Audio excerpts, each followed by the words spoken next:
स्वागत करता हूं आपका अपना YouTube चैनल मैथ्स अड्डा में। चलिए मैं हाजिर हो गया एक नया सेशन लेके। आज हम बात करेंगे आरआरबी ग्रुप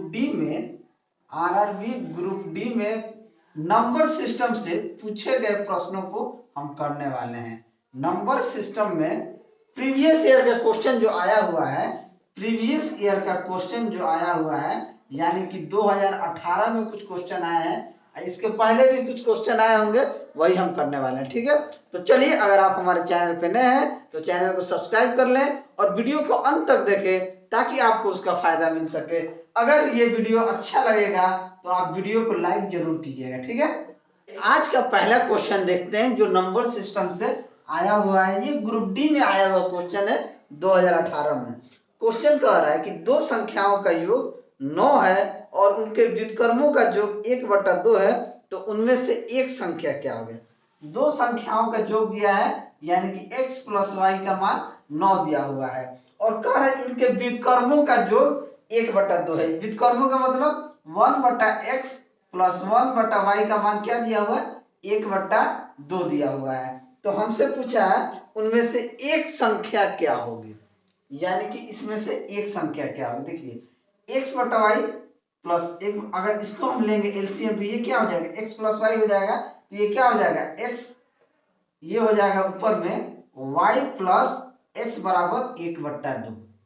क्या हो गया, y प्लस एक्स बटा 1/2 यानी कि 2 गुने y प्लस एक्स बराबर क्या हो जाएगा, xy। अब हमारे पास क्या दिया हुआ है, देखिए x प्लस वाई का मान कितना दिया हुआ है, 2।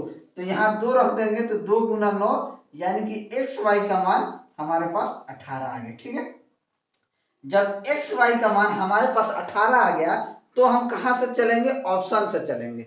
हम देखेंगे कि 6 गुना 3 ही 18 होता है और 6 प्लस 3 9 होता है। यही होता है कि 6 गुना 3 18 होता है और 6 प्लस 3 9 होता है। दूसरा अगर 7 प्लस 2 लीजिएगा तो 9 तो हो जाएगा लेकिन 18 नहीं होगा।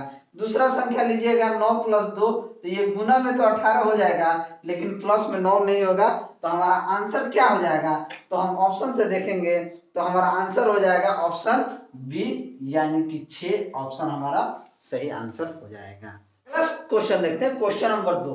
क्वेश्चन नंबर 2 कह रहा है कि कौन सी संख्या 4 से पूरी तरह विभाज्य है। तो देखिए 4 से विभाज्य होने का नियम कहता है, अगर 4 से, ऑप्शन पहले लिख लेते हैं तब हम समझ लेंगे। ऑप्शन ए दिया है 5 6 3 2 6 5 4। ऑप्शन बी हमारे पास दिया है 6 5 4 2 1 7 6 और ऑप्शन सी हमारे पास दिया हुआ है 7 2 5 3 5 6 6 और ऑप्शन डी हमारे पास दिया हुआ 4 1 8 7 2 9 0। देखिए 4 से विभाज्य होने का नियम कहता है कि अगर अंतिम दो संख्याएं, यानी कि दी हुई संख्या में अंतिम दो संख्या जो दिया गया रहेगा, अगर ये 4 से विभाज्य हो गया तो दी गई संख्या 4 से विभाज्य होगी। तो चलिए अगर हम 54 को 4 से भाग देते हैं तो 13 चौके 52 यानी कि रिमाइंडर हमारे पास क्या आ गया, 2 आ गया। तो 54 4 से विभाज्य नहीं है। अब हम 76 को देखते हैं, अगर हम 76 को 4 से भाग करेंगे तो हमारे पास क्या आ जाएगा, 19 चौक 76 यानी कि ये 19 बार में कट गया। तो यही हमारा सही आंसर हो जाएगा। तो ऑप्शन बी हमारा सही आंसर हो जाएगा। ठीक है, अब आप दिमाग में रख लीजिए 4 से विभाज्य होने का नियम कहता है कि अंतिम दो संख्या 4 से विभाज्य हो तो वो संख्या 4 से विभाज्य होगी। इस चीज को आप दिमाग में रख लीजिए ताकि अगर 4 से विभाज्य होने का कोई भी संख्या दिया रहे आप इजीली कर पाएंगे। Question number 3। क्वेश्चन नंबर 3 क्या कह रहा है कि एक संख्या दिया है 2 7 6 x और 1। इसको कह रहा है कि 3 से विभाज्य है तो x के संभावित मानों का योग क्या होगा। यानी कि यहाँ पे कोई संख्या ऐसा आएगा जो 3 से विभाज्य है तो उस संख्या का संभावित मान क्या हो जाएगा। सबसे पहले हम जानते हैं 3 से विभाज्य होने का नियम क्या कहता है। 3 से विभाज्य होने का नियम क्या कहता है, नियम यही कहता है कि अगर दिया गया संख्या का सभी योग दिया गया संख्या का सभी योग 3 से विभाज्य हो जाए, दिया गया संख्या का सभी योग अगर 3 से विभाज्य हो जाए तो संख्या 3 से विभाज्य होगी, यही नियम कहता है। अब देखिए यहाँ पे 2 है, यहाँ पे 7 है, यहाँ पे 6 है, यहाँ पे कोई संख्या दिया रहेगा, हमको लेना है और उसी का योग बताना। अब देखिए यहाँ पे क्या क्या हम ले सकते हैं, तो देखेंगे 7 2 9, 9 6 15, 15 यहाँ पे 1 है तो यहाँ पे 15 1 16, तो यहाँ पे एक बार अगर 2 ले लेंगे तो 16 2 18 हो जाएगा, 3 से विभाज्य हो जाएगा, ये पहला चीज। फिर क्या ले सकते हैं, 2 7 2 9 6 15 1 16 है, तो 16 है तो यहाँ पे अगर 5 ले लें, यहाँ पे अगर हम 5 ले लें तो ये क्या हो जाएगा 21 हो जाएगा, वो भी 3 से विभाज्य हो जाएगा। एक और संख्या हम लेते हैं, ये 16 है, अगर हम 8 ले लें तो 16 8 24 हो जाएगा, तो 24 भी 3 से विभाज्य हो जाएगा, तो एक 8 ले लेंगे। ठीक है, अब इन सभी को जोड़ देंगे तो हमारे पास आंसर आ जाएगा, क्या हो जाएगा 2 + 5 + 8 यानी 5 2 7 8 7 15, तो संभावित संख्या का योग क्या हो जाएगा 15 हो जाएगा। तो ऑप्शन हमारा कौन सा सही हो जाएगा, तो ऑप्शन बी हमारा सही आंसर हो जाएगा। अगर वीडियो समझ में आ रहा है, अगर ये समझ में आ रहा है तो वीडियो को लाइक जरूर कीजिए। क्वेश्चन देखते हैं, क्वेश्चन नंबर 4। ठीक है, क्वेश्चन नंबर 4 क्या कह रहा है, कह रहा है कि निम्नलिखित में से कौन सी संख्या 6 से विभाज्य है। सबसे पहले हम ऑप्शन देख लेते हैं। ऑप्शन ए दिया है 12346, ऑप्शन बी दिया है 12348, ऑप्शन सी दिया है 12344 और ऑप्शन डी दिया है 12340। अब कह रहा है कि 6 से विभाज्य होने का नियम क्या कहता है। 6 से विभाज्य अगर कोई संख्या है, इसका मतलब है कि 2 × 3 यानी कि 6, यानी कि वो संख्या 2 से भी विभाज्य होनी चाहिए और 3 से भी विभाज्य होनी चाहिए, तो वो संख्या 6 से विभाज्य होगी। अब 2 से विभाज्य होने का नियम क्या कहता है आप जान लीजिए। 2 से विभाज्य होने का नियम कहता है कि अंतिम संख्या 0 हो तो 2 से विभाज्य होगा, अंतिम संख्या सम हो तो वो 2 से विभाज्य होगा। और 3 से विभाज्य होने का नियम अभी अभी हमने जाना है कि सभी संख्याओं का योग अगर 3 से विभाज्य होगा तो वो संख्या 3 से विभाज्य होगी। ठीक है, तो चलिए अब देख रहे हैं इस क्वेश्चन में कि अंतिम का सभी संख्या क्या है, सम है, 0 है, तो वो संख्या 2 से तो परफेक्ट विभाज्य होगी। अब हम क्या करेंगे, इन सभी संख्याओं का योग देखते हैं। तो 1 2 3 3 3 6 6 4 10 10 4 16, 16 क्या होगा 3 से विभाज्य होगा, तो 16 3 से विभाज्य नहीं होगा। अब 1 2 3 3 3 6 6 4 10 10 18, यानी कि 18 को 3 से भाग दे देंगे तो ये 6 से कट जाएगा। इसका मतलब है कि ऑप्शन बी ही हमारा सही आंसर। अगला क्वेश्चन देखते हैं, क्वेश्चन नंबर 5। ठीक है, क्वेश्चन नंबर 5 देखते हैं, कह रहा है कि इनमें से कौन सी संख्या 9 से भाज्य होगी। संख्या हमारे पास दिया हुआ है, देखिए हम सबसे पहले ऑप्शन लिख लेते हैं। देखिए क्वेश्चन यहाँ बाद में सेट होता है, इसलिए मैं क्वेश्चन ऑप्शन लिख रहा हूं ताकि इजीली मैं आपको बता सकूं। देखिए ऑप्शन कह रहा है कि 29039, ऑप्शन बी कह रहा है कि 19239 और ऑप्शन सी कह रहा है 17139 और ऑप्शन डी है 31239। अब हमसे पूछा गया है कि 9 से भाज्य है, इसमें से कौन सी संख्या 9 से भाज्य होगी। तो 9 से भाज्य का नियम क्या कहता है ये हमें जानना होगा। 9 का मतलब होगा 3 × 3, यही होगा। 9 का मतलब होगा 3 × 3 9 होगा। इसका मतलब है कि जो नियम 3 का है वही नियम 9 का होगा। देखिए मैं हर क्वेश्चन के साथ आपको कंसेप्ट बताते चल रहा हूं ताकि आपको कोई दिक्कत ना हो। अब देखिए भाज्य करने का नियम जो है वो सारा मैं आप सभी को बता रहा हूं, हर किसी का बता रहा हूं, तो आप इस चीज को दिमाग में रखेंगे ताकि कोई भी क्वेश्चन आप इजिली निकाल सके। ठीक है, तो चलिए 9 का नियम क्या कहता है। 9 का नियम यानी कि 3 × 3, जो नियम 3 का है वही नियम 9 का है। ठीक है, तो चलिए अब क्या करते हैं। 3 का नियम कहता है कि सभी संख्याओं का योग अगर 3 से विभाज्य है तो वो संख्या 3 से विभाज्य होगी। ऑप्शन हम देखते हैं, ऑप्शन जोड़ते हैं इसको, 2 + 9 11, 11 3 14 और 14 9 23। क्या 23 9 से विभाज्य है? नहीं है। अगला ऑप्शन उठाएंगे, 9 1 10, 10 2 12, 12 3 15 और 15 9 24। क्या 24 9 से विभाज्य है? नहीं है। अगला ऑप्शन उठाएंगे, 7 1 8, 8 1 9 3 12, 12 9 21, 21 क्या 9 से विभाज्य है? जब 3 ऑप्शन नहीं है तो चौथा तो ऑलरेडी हमारा हो जाएगा, तो डी हमारा सही आंसर हो जाएगा। लेकिन इसको जोड़ के एक बार देख लेते हैं, 3 1 4, 4 2 6, 6 3 9, 9 9 18, 18 को 9 से भाग देंगे तो ये विभाज्य है, 2 बार में कट जाएगा, तो ऑप्शन डी हमारा सही आंसर हो जाएगा। क्वेश्चन देखते हैं, ये भी जो क्वेश्चन है वो 3 से विभाज्य का नियम। देखिए ग्रुप डी में नंबर सिस्टम से इसी तरह के प्रश्न पूछते हैं, बहुत हार्ड लेवल का नहीं क्वेश्चन पूछा जाता है, बस आपका कंसेप्ट क्लियर होना चाहिए। कंसेप्ट इज पावर, आप इस चीज को दिमाग में रखेंगे।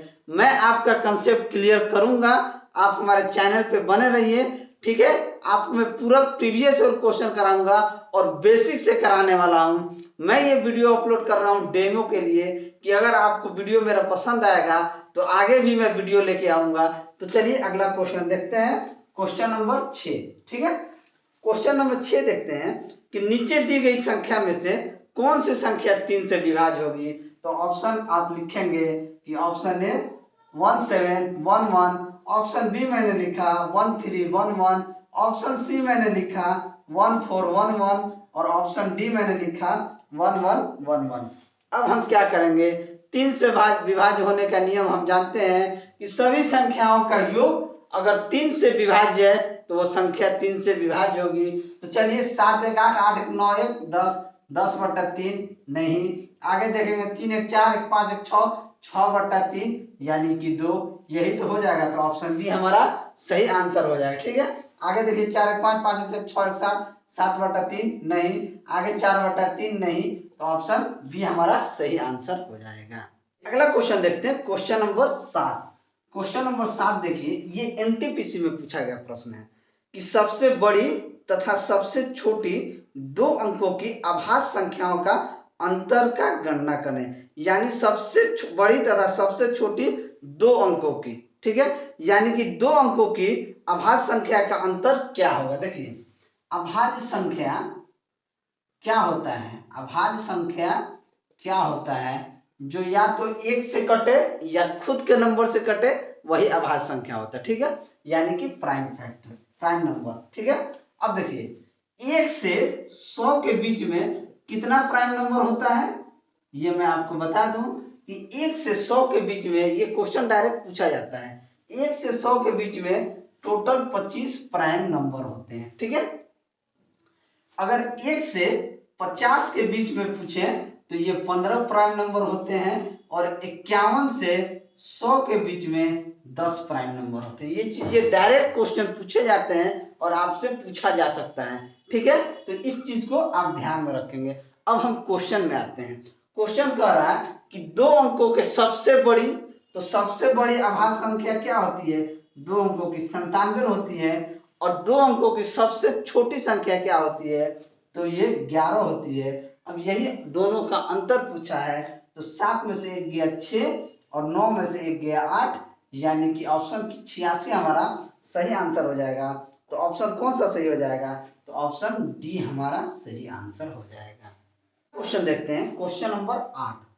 क्वेश्चन नंबर 8 देखते हैं, ये भी एनटीपीसी में पूछा गया प्रश्न। देखिए 1 से 10 तक की संख्याओं का, 1 से लेके 10 तक की संख्याओं का वर्गों के जोगफल की गणना कीजिए। वर्गों का जोगफल का गणना करना है, ठीक है। देखिए तो ये क्या करते हैं, अगर कोई n प्राकृत संख्या के वर्गों का जोगफल हमसे पूछे, यानी कि 1 का स्क्वायर प्लस 2 का स्क्वायर प्लस ऐसे ही लेके n तक का स्क्वायर पूछे, यानी किसी भी प्राकृत संख्याओं का वर्गों का जोगफल का पूछे, तो लगाइए n into n plus 1 into 2n plus 1/6।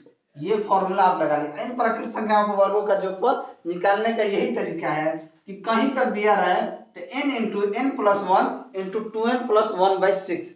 तो हमसे क्या बोला गया है, 1 से 10 तक बोला गया है, 1 से 10 तक के संख्याओं का, यानी कि 1 का स्क्वायर, 2 का स्क्वायर, ये कहां तक 10 तक का स्क्वायर का योगफल क्या होगा। तो n हमारा कितना है, तो 10 इंटू 10 प्लस 1 इंटू 2 गुना 10 प्लस 1/6, यही हमारा कर देंगे, आंसर आ जाएगा।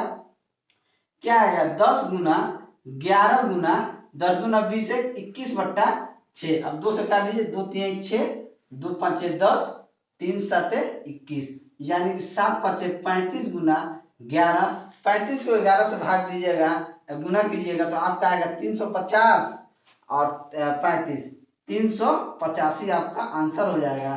तो ऑप्शन हमारा कौन सा सही हो जाएगा, तो ऑप्शन 385 यानी कि ऑप्शन सी हमारा सही आंसर हो जाएगा। ठीक है, देखिए इस तरह का प्रश्न जब भी पूछे ना, अगर आपको ये फॉर्मूला याद नहीं है तो आप जब वर्ग की बात करें, जब वर्ग n प्राकृतिक संख्याओं को वर्गों का जोड़फल पूछे, कोई सा भी पूछे, तो एक चीज में आप ध्यान रखिएगा, अगर 10 पूछ लिया 10 तक तो आप क्या कीजिएगा, 10 गुना 11, इसके बाद वाला एक संख्या याद रखिएगा 10 गुना 11, और इन दोनों को जोड़ के लिख दीजिएगा 21, इन दोनों का योग 10, यानी जो भी संख्या पूछे, अगर 20 तक पूछे, 20 तक पूछेगा तो आप कहिएगा 20 गुना 21, और इन दोनों को जोड़ के लिख दीजिए 41/6, इसको आप कैलकुलेशन कीजिएगा, आपका आंसर आ जाएगा। अगर फॉर्मूला आपने इस चीज को आप भूल गए तो मैं बता रहा हूं कि जहां तक नंबर पूछे, 10 तक पूछा तो 10 गुना 11 गुना 21, इन दोनों को जोड़ के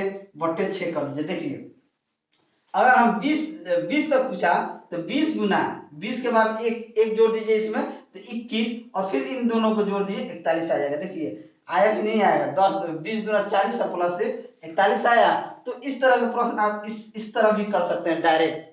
अगर आप फॉर्मूला भूल गए हैं तो एक चीज आपको दिमाग में होना चाहिए कि लास्ट में 6 से हमको भाग देना है, 6 से भाग देने का, 6 से भाग देना याद रहना चाहिए कि हमको 6 से भाग देना है। तो जहां तक पूछे 10 तक पूछे तो 10 गुना 11 और 10 11 21/6 कर देंगे, आपका आंसर आ जाएगा।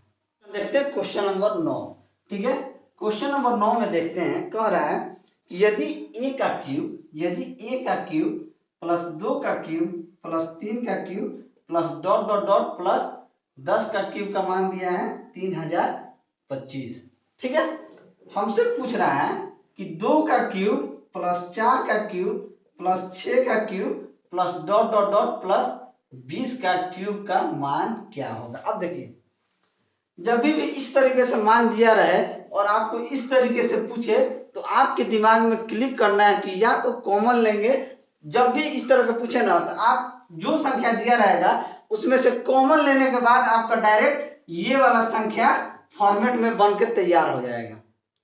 इसलिए ये मान दिया रहता है, जब मान दिया रहता है इसका मतलब है कि एक फॉर्मेट ऐसा तैयार होगा जिसका मान आपको डायरेक्ट ऐसा दिखेगा और उसका मान आपको ये रख देना है। ठीक है, तो चलिए आप जब यहाँ देखेंगे, अगर मैं यहाँ से 2 का क्यूब ले लूं तो यहाँ क्या बचेगा, 1 का क्यूब बचेगा, फिर यहाँ क्या बचेगा, 2 का क्यूब बचेगा, फिर यहाँ 3 का क्यूब बचेगा, और यहाँ तक बढ़ेंगे तो यहाँ 10 का क्यूब बचेगा। बचेगा कि नहीं बचेगा, जब 2 का क्यूब हम कॉमन ले लेंगे, यहाँ 1 क्यूब 2 क्यूब 3 क्यूब ऐसे 10 तक बचेगा। ठीक है, तो यही 10 तक का वैल्यू कितना दिया है 3050। 2 का क्यूब कितना होता है 8, और इसका वैल्यू हमारे पास दिया है 3025। गुना कर देंगे हमारे पास आंसर आ जाएगा 8 5 40 के 0, हाथ में 4, 8 दूना 16 4 20 के 0, हाथ में 2, 8 0 0 2 और 8 3 के 24, यानी कि 24,200 हमारा आंसर आ जाएगा।